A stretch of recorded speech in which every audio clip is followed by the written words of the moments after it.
और welcome back to my channel. तर माझं नाव दिशा आहे आणि स्वागत आहे तुमचं माझ्या चॅनलवरती। तर याआधीही मी माझ्या चॅनलवरती लॉंग फॉर्मॅट व्हिडिओज अपलोड केले, तर तुम्ही अजूनही पाहिले नसतील तर लगेच जाऊन चेकआउट करा।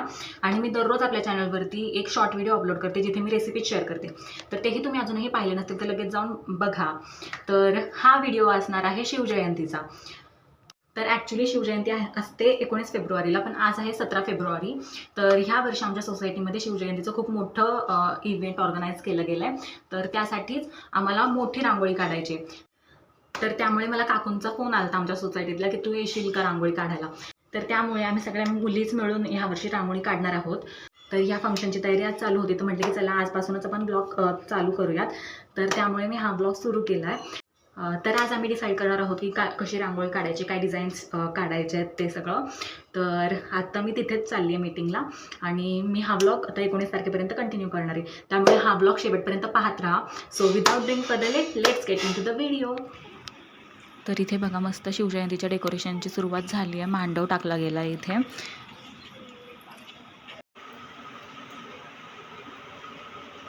हॅलो, तर आज आहे 18 फेब्रुवारी आणि आज आम्ही रांगोळी काढणार आहोत।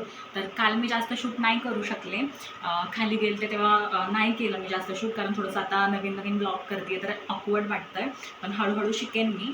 तर काल फक्त आम्ही डिसाईड केलं की काय रांगोळी काढायची, कुठे काढायची, कशी डिझाईन असली पाहिजे ते, आणि आज आम्ही काढणार आहोत। तर आता रात्र झाली आहे, 8:30 वगैरे वाजलेत।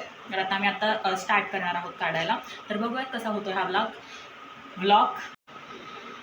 तर आता मी तिथेच चालली आहे खाली सोसायटीमध्ये रांगोळी काढायला। तर बघूयात कशी होती रांगोळी आणि कसं काढतोय आम्ही ते, तर त्यामुळे व्हिडिओ शेवटपर्यंत पाहत राहा। तर आली आहे मी खाली आणि इथे बघा मी काल टाकलेलं तेव्हा कार्पेट वगैरे नव्हते, आता कार्पेट वगैरे टाकले आणि इथे मग वरती पताकाही लावल्यात भगव्या कलरच्या। तर मस्त झालं आहे सगळं डेकोरेशन आणि इथे आम्ही रांगोळी काढणार आहोत या पॅसेजमध्ये। तर आत्ता मी एकटीच आली आहे इथे, अजून कोणीही आलेलं नाही आहे। सगळे आले की मग आम्ही चालू करणार आहोत रांगोळी काढायला। आणि खूप गरम होत होतं म्हणून मी फक्त असा बन बांधला आहे। तर बघूयात कशी होती आहे रांगोळी शेवटपर्यंत।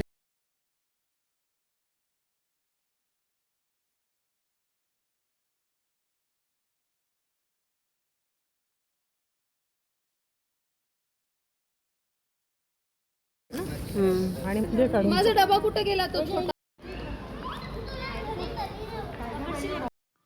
तर गाईज झाली आहे कंप्लीट आमची रांगोळी। आणि कशी वाटली तुम्हाला ही रांगोळी मला कॉमेंट्समध्ये नक्की सांगा। असा काही फायनल लुक आला आहे रांगोळीचा। तर बघा तुम्हाला कशी वाटते, आवडली असेल तर मला कॉमेंट्समध्ये नक्की सांगा। हॅलो, तर आज आहे 19 फेब्रुवारी म्हणजे शिवजयंतीचा दिवस आणि मी मस्त असा व्हाईट कलरचा कुर्ती घातला आहे, त्याचसोबत टिकली लावली आहे आणि साधंच आवरले, जास्त काही हेवी केलेलं नाही आहे। तर आता चाललो खाली सेलिब्रेशन चालू झाले सकाळपासूनच, म्हणजे सकाळी 6 वाजता सगळे लोक गेले ते ज्योत आणायला, तर मशाल आणायला। आणि मग त्याच्यानंतर 9 साडेनऊ वाजता आरती झाली महाराजांची। आता व्याख्यान चालू आहे आणि दिवसभर कॉम्पिटिशन्स होते, ड्रॉइंग कॉम्पिटिशन्स आणि काय काय होतं लहान मुलांचं। मी काय ते अटेंड नाही केलं आहे आणि आत्ता चाललो आम्ही खाली ते व्याख्यान ऐकायला। तर चला बघूयात। आणि इथे मी मस्त सिंहगडवरची फेमस पिठलं भाकरीची थाळी बनवलेली शिवजयंतीनिमित्त।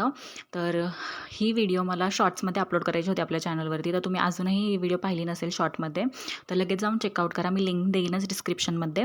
तर नक्की जाऊन हा व्हिडिओ बघा। तर मी मस्तपैकी गरमागरम भाकऱ्या पिठलं त्याच्यासोबत ताक ठेवलेलं। तर मला कमेंट्समध्ये सांगा तुम्हाला ही थाळी कशी वाटते आणि लगेच जाऊन चेकआउट करा ती शॉर्ट व्हिडिओ। तर असा काही लुक दिसतोय माझा, कॉमेंट्समध्ये सांगा तुम्हाला हा लुक कसा वाटला। मी खाली गेल्यावरती तुम्हाला ओव्हरऑल लुक दिसेलच।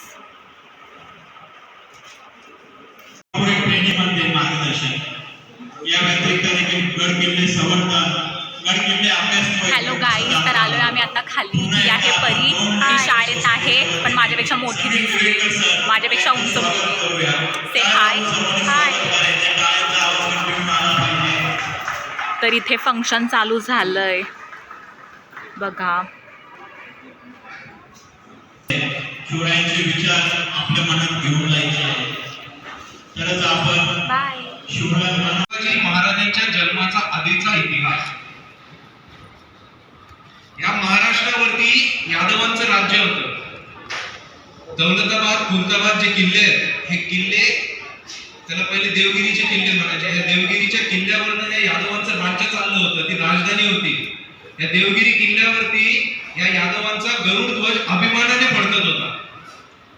पण इसवी सन 1311 या साली अल्लाउद्दीन खिलजीने ह्या महाराष्ट्रावरती स्वारी केली आणि हा महाराष्ट्र पारतंत्र्यात गेला. इथे काय होतं? काहीच नव्हतं. आता मला सांगा, ज्या मुलांचा जन्म ज्या सोसायटीत झालाय त्यांना माहित होईल का इथे गार्डन होतं? दुसरा पर्याय होता मुघलांना सामील होणं. मग शहाजी राजांसारख्या मातब्बर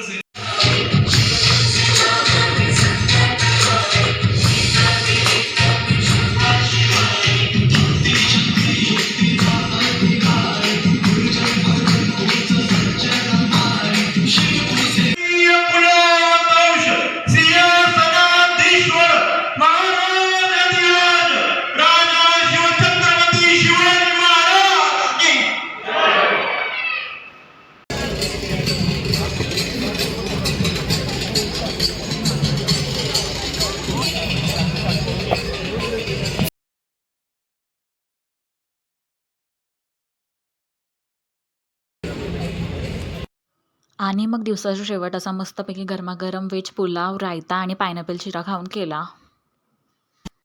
तर असा होता हा शिवजयंतीचा ब्लॉग. तुम्हाला कसा वाटला हे मला कॉमेंट्समध्ये नक्कीच सांगा. आणि अशाच छान छान व्हिडिओसाठी माझ्या चॅनलला लाईक करा, शेअर करा, सबस्क्राईब करा. Thank you for watching. बाय.